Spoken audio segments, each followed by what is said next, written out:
All right. Looks like we are live. On today's episode of Playing Small is Cancelled, we have a very abundant treat. We're joined by a powerhouse in the world of business and personal development. From a small Pennsylvania steel mill town to feature on ABC's hit TV show Secret Millionaire, he is a true American success story. He's a best-selling author with 20 plus books written and was twice named College Speaker of the Year. Big facts. He built his business from scratch without fame, advanced degrees, or speaker certifications, showcasing his incredible dedication and talent. Recognized as the world's number one big money speaker trainer and coach, he teaches how to package, market, and sell time, knowledge, and personal stories to get highly paid as a motivational or business speaker. No big deal. He's just a juggernaut in all facets of life and a terrific human being. Please welcome the inspiring, dynamic, and transformational, the handsome and abundant James Malinchak. How you Oh, doing, James? oh my God! Who are you introducing? That wasn't me, man. I'm good, brother. Good to see you. Thanks for having me. I appreciate it. My pleasure, brother. I did good by you with the intro. You feeling nice and elevated? Oh my gosh! Now I gotta live up to this thing. And you will. And as I always like to say to a lot of our mutual friends, it's your story. You wrote it. I just said it with a weird New York accent. I love it. All you need is a bagel in your hand with cream cheese. or coffee. When I say coffee, everyone knows where I'm from. There you go. Yeah. We're gonna have so much fun. It's not the first time you and I have collaborated. Just such a love and mutual respect for you, brother. And I just love what you're doing. I love your content, love your messaging, and straight up, I just love getting together with you. For our listeners, they're probably already familiar, but if you're not, just do a deep dive and play catch up. Before we hit the ground running today, I have a nice little icebreaker for you. You ready to rock? Let's fire, brother. What does it mean to you to live an authentic life? Oh man, that's a great question. You know, um, for years starting out in the speaking industry, I wasn't authentic Mm. because I was what you would call a karaoke speaker. I would laugh like Les Brown, and I would go ah like Tony Robbins, right? I was a karaoke speaker. I wasn't being me, and so that was my first introduction to actually, hey man, you're not being real, you're not being you, you're not being authentic, you're imitating, you're being a karaoke person. And so for me now, after all these years later, 3,000 some talks, and blessed to do some great things in this world, being authentic is, man, just being able to wake up in the morning, look in the mirror, and be happy with who you see and the blessings that God gave you. That's really beautiful, brother. And I can relate firsthand because I spent a long time, more than I like to admit, being inauthentic. And when I reinvented myself, I decided to go all in with this and really connect to my calling and so forth. There's no guarantee, but one guarantee I can make to myself is that for the first time, I would show up as the real, raw, strange, authentic cat that I am. And I understood it wouldn't be for everybody. But isn't Right. it interesting how all the world really wants is for us to be us? And when we do that, we're able to channel our own unique individual gifts that were given to us and really help others reveal their own light by staying true to the essence of our soul. And for some reason, I see it's probably the toughest and most courageous thing somebody can do is to really live an authentic life. I agree, man. Because you think like, man, if I'm not perfect or if I'm not liked by everyone, then you know I'm not being real. But it's actually the opposite, Yeah. right? When you're not being yourself, you're not being real, and you're not going to be liked by everyone. I think it was Burt Reynolds, the legendary actor, who said, "I don't know the secret to success, but the way to failure is trying to please everybody." Mm. Because if you please this half over here by being how they want you to be or perceive how you should be, then this half's upset. And if you try to please this half, then this half's upset. So you might as well be yourself and enjoy. And you know what? The other thing too, Craig, when you're authentic, you are actually going to repel certain people.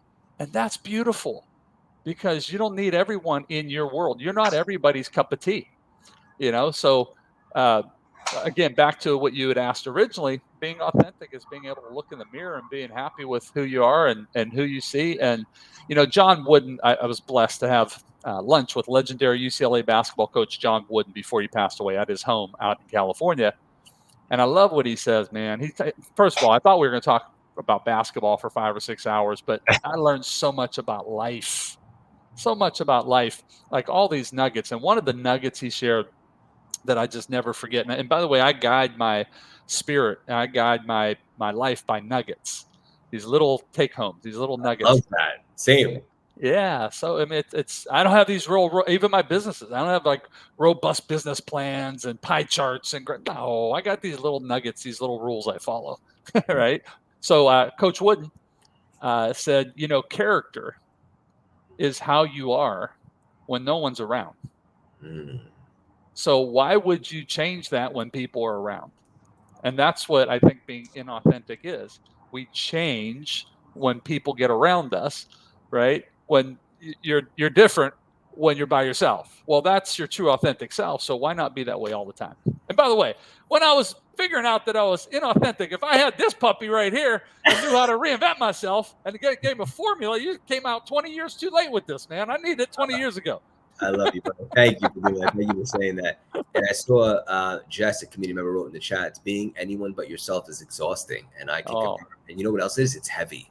it's very heavy. And you got to keep a scorecard. Well, Yes. how was I when I was with Shelly? And Yeah. how was I when I was over here with Joe? And how was I? Right? You got like, well, man, I need a playbook to like remember every way I acted in front of all these people. I love that.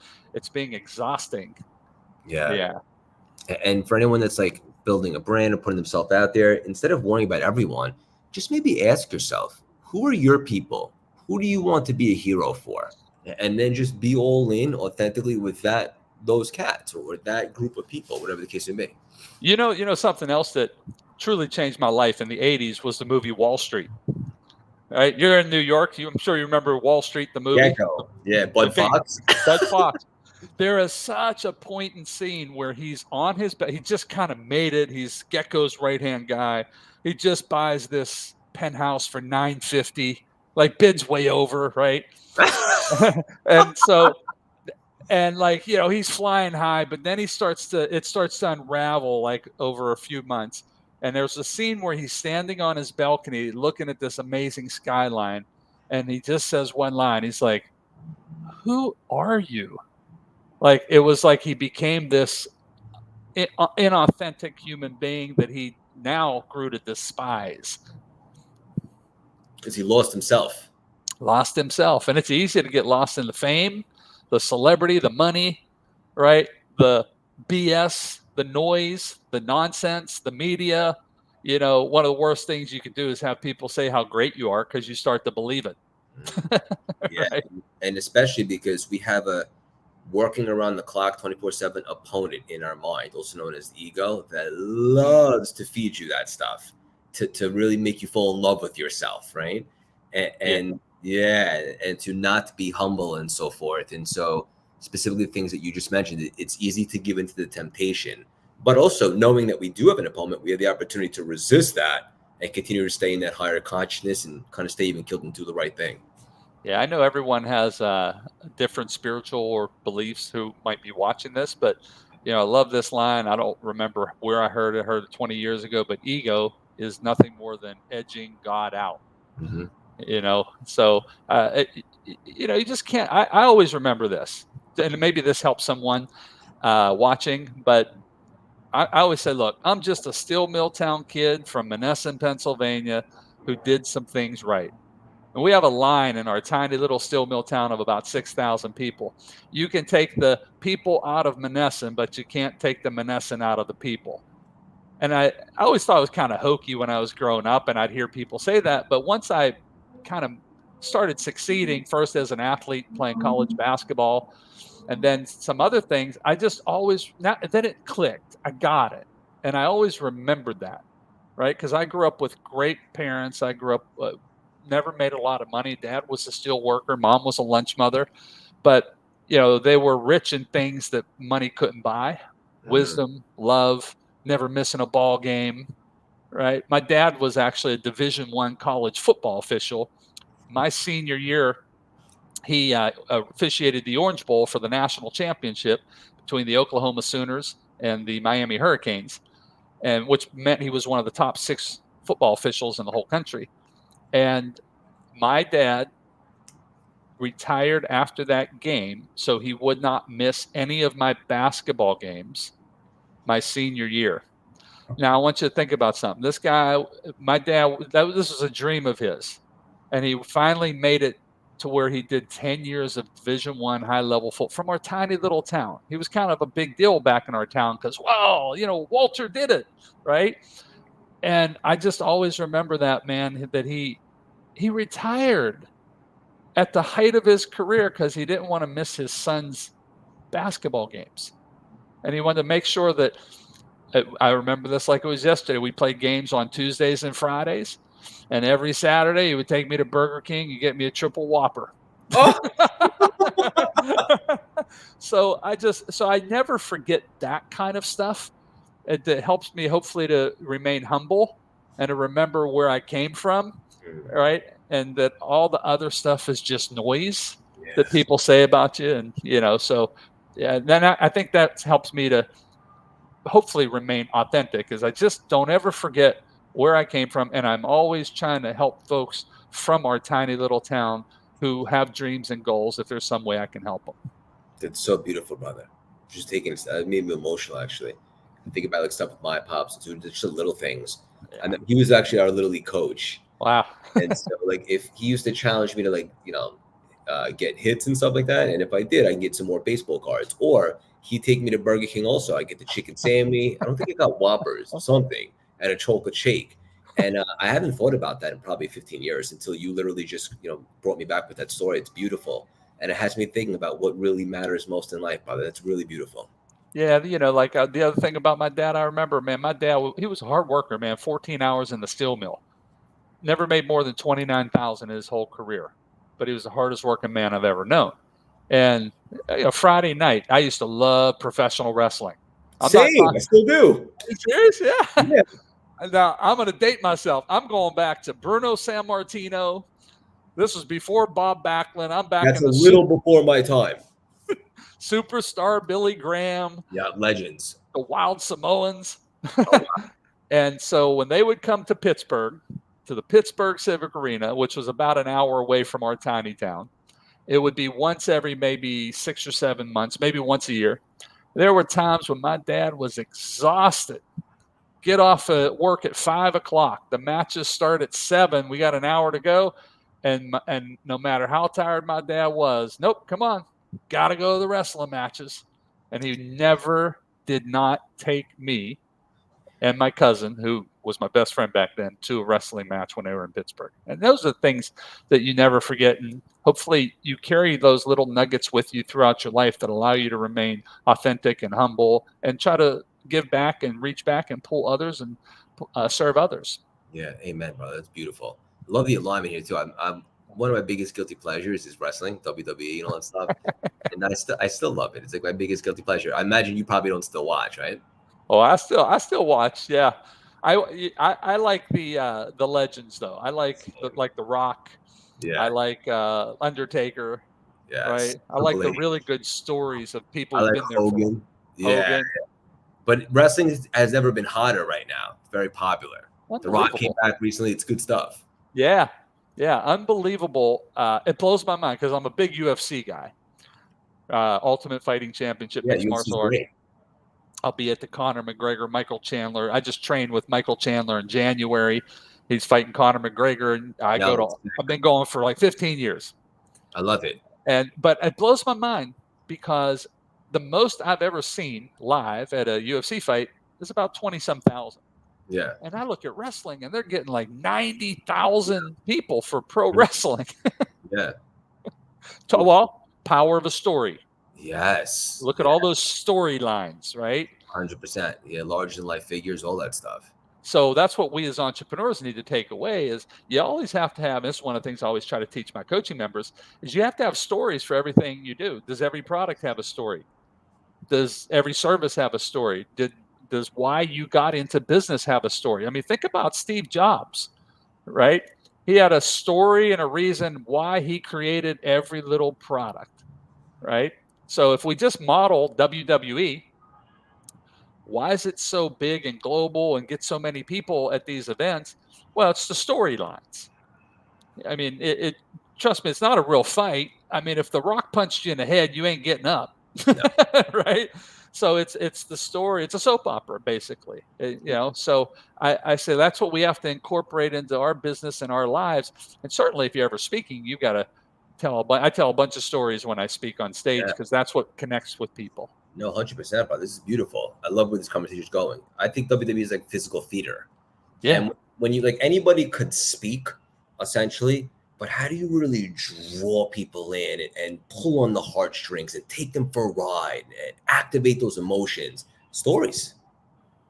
We grew up, I don't know your background of where you grew up, but mine was the small town, Mhm. right? And I grew up sitting on the porch talking stories. Hey, you remember back in junior high? You remember that? And that's how I grew up. I grew up on stories, right? If you think about any movie that you watch, it's a story, right? Stories are all around us, but then we get into business or we try to positively influence, someone, a child that we're talking to, and we dictate to them instead of inspire them with stories. And I just recognized that years ago that, man, stories are all around us. Why am I not telling stories in everything that I do? Yeah. And you know what? I don't know if there's a better marketer on the planet than you. And this is the perfect segue. I imagine one of the keys to being really successful at marketing is creating a story or being able to form a connection with people, right? Yeah, I have a new book coming out. It's called "You Must Connect to Collect." Ooh, that's a nugget right there. Yeah, and it's a talk I've done for forever, talking about positive influence and ethical influence. And I do it for a lot of real estate groups and all kind of sales groups and businesses. And one of the things that I talk about is that nobody will ever hear you until they know you. And the way to get people to know you is by telling more stories. And that's how you start to connect with folks. And also telling stories of where that illustrate that you can help them get where they dream of being. There's one thing that everybody does. Well, I used to ask my audiences, what's one thing that everybody on the planet does? Until somebody ruined it for me and put his hand up and says, breathe. I was like, darn it. Yeah, you're right. What's the second thing?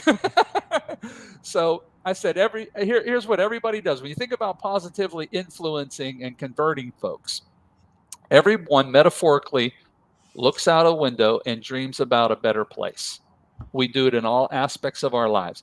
Man, if I could just get out of debt, right? Oh, if I could just meet my soulmate, if I could just drop those unwanted pounds. We all metaphorically dream about a better place in different aspects of our lives. So when you understand that and you can communicate to people with stories that show that you can help them get what they dream about, instant connection. And like I say, when you connect, you collect, and you can't collect until you connect. Brother, that is a nine-figure nugget right there. If anyone can really understand it, right? And it's like there's so many people that are talented out there, right? They're putting out, even if they're consistent, but there's more to it. You really have to create that connection, build that rapport, make them feel some type of way. Isn't it? What's that quote? Classic. People won't remember what you said, but the way you made them feel, something like Feel, that. yeah. Yeah. Yeah. And I love Mary Kay Ash. Mary Kay Ash, who started Mary Kay Cosmetics, that she was very famous for this. Imagine every single person you come in contact with every single day is wearing a sign around them, their neck, make me feel important. Right. Well, how do you make people feel important? It's by connecting with them. And how do you connect if you follow the dominoes back? It's by engaging them in a story or a metaphor. And so yeah, I'm on this mission to try to help as many entrepreneurs to understand how to communicate better. Here you go, reinvent themselves, my own little reinvention formula, if you will, on how to communicate better so that people better receive what it is that they are doing and understand and recognize the great value and service that they have in their company or their product. And the way you do that is through connecting through visuals and stories. Walt Disney said, and I'll end it on this, people think in images. I'm a big Walt Disney guy myself. Yeah, yeah, I me love too. the legend. I can tell you like the legends. Yeah, no, this is great, brother. It's so important to create that connection and to really establish a rapport. Yeah, and one thing too that might be helpful is for anybody who's watching, you want to establish rapport with folks, then you have to live in people's worlds. Okay? You've got to understand where they're coming from, what they dream about, what their frustrations are, and you have to communicate in a way. There's the connection and conversion. right? When you connect, you collect. Conversion's only about two things. It's getting people out of a struggle and into a success. So I always say you've got to imagine you're a windshield wiper. You are going to talk to people and connect to them on their pain level, their struggle, so they can say, oh my gosh, he or she understands where I am. And then you're going to windshield wiper it over to the gain, the success, struggle to success. Oh my gosh, they understand me because they know where I want to go, right?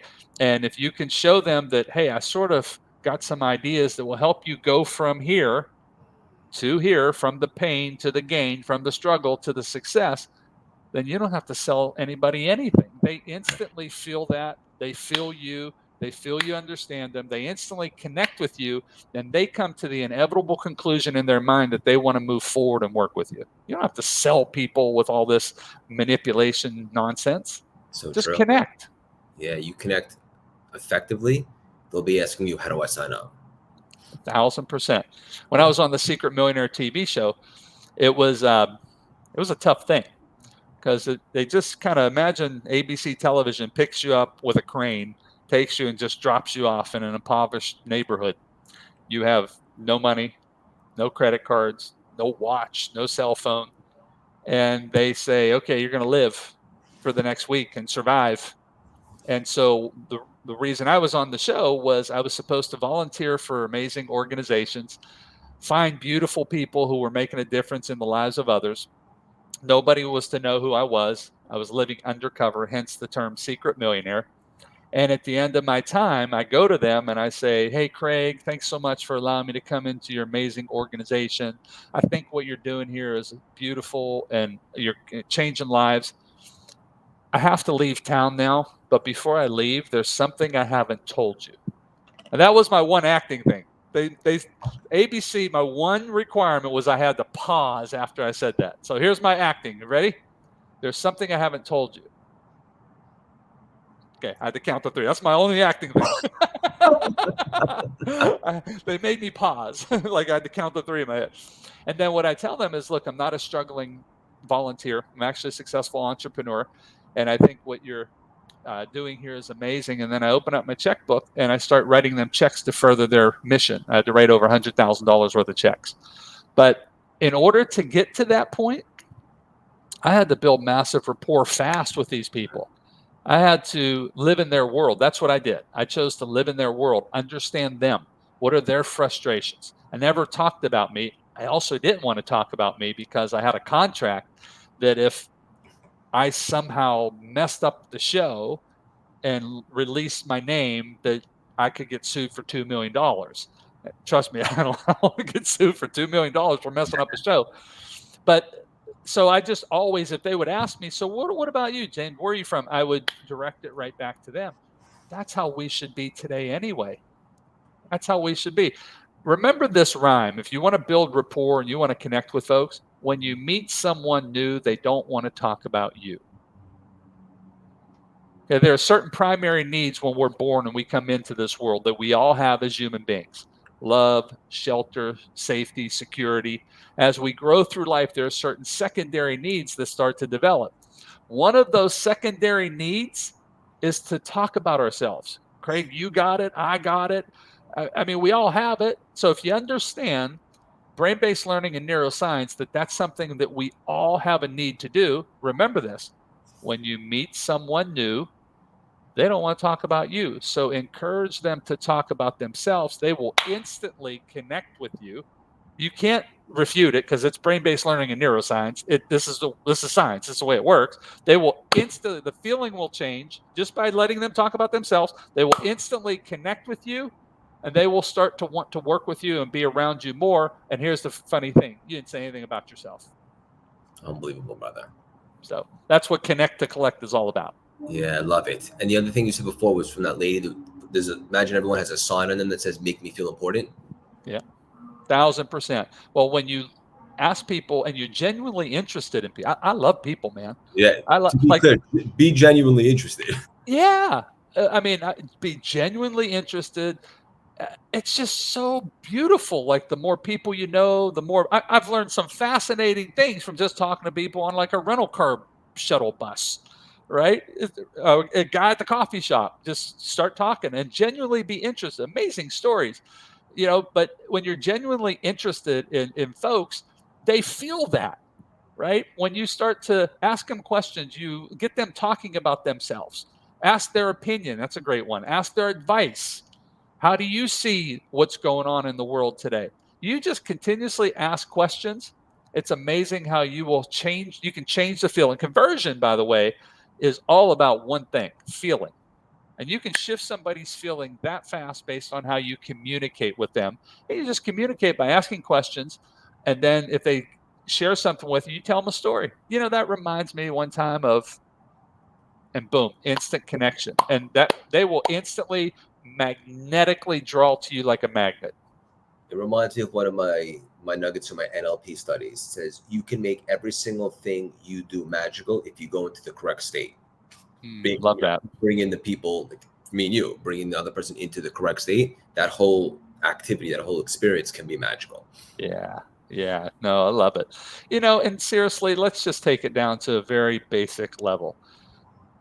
Wouldn't this world be a better place if we all just walked around and cared about people and were genuinely interested in them? That's one of the things I love what you and Dave do.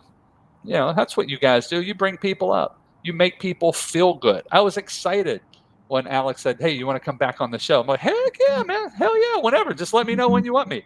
Because I feel good when I'm around you. I felt good on the last show.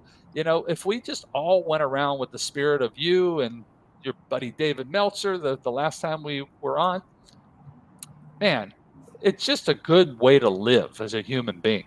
Yeah, amen, brother. I love it. We'll land the plane with this final nugget.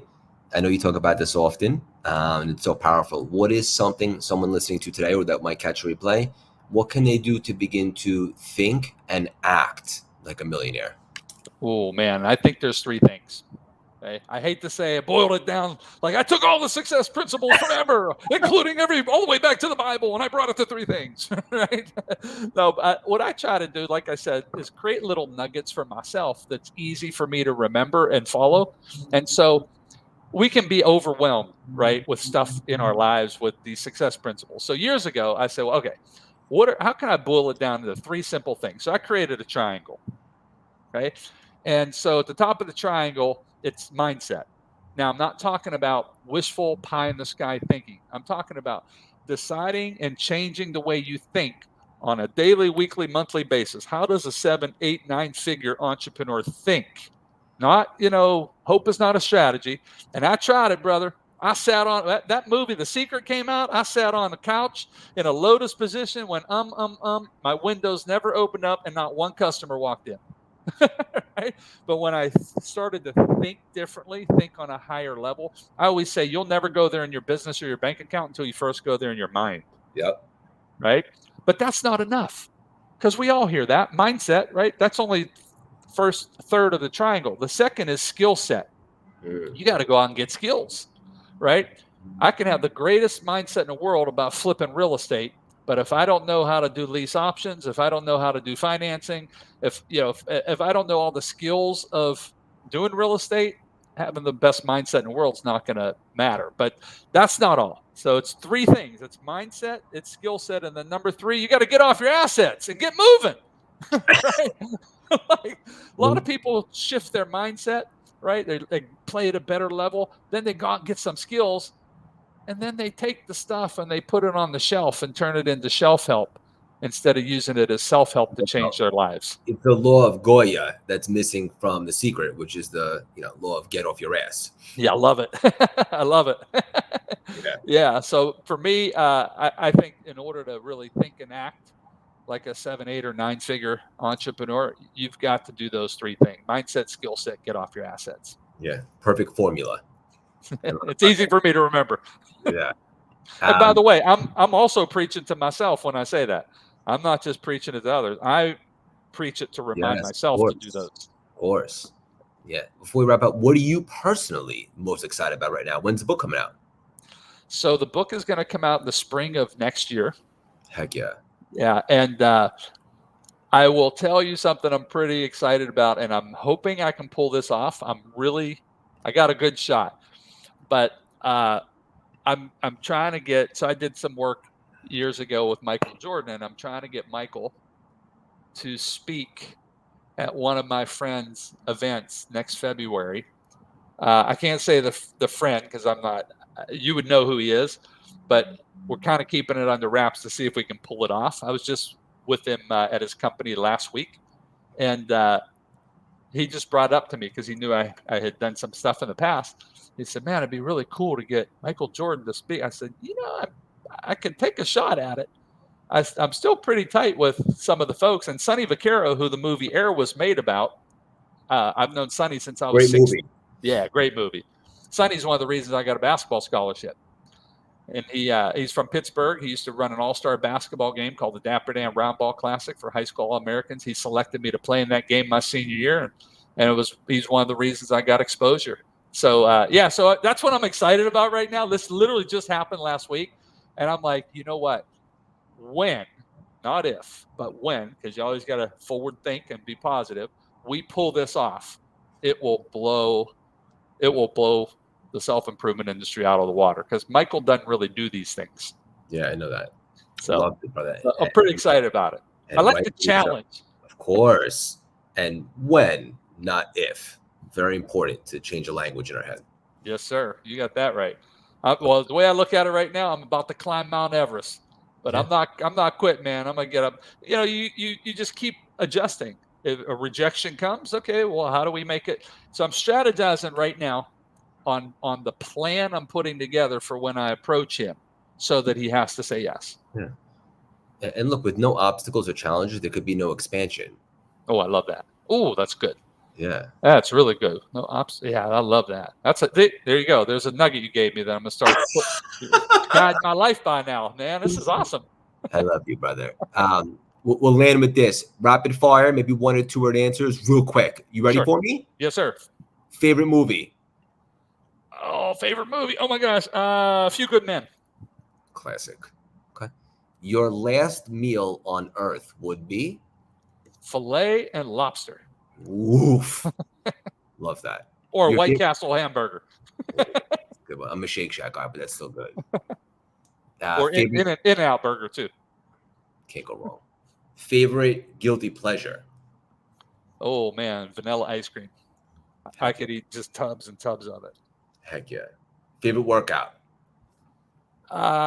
Favorite workout, basketball. Okay.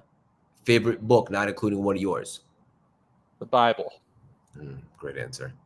And the last one, very, very deep stuff. Uh-oh. Your favorite musician? Oh, Kenny G.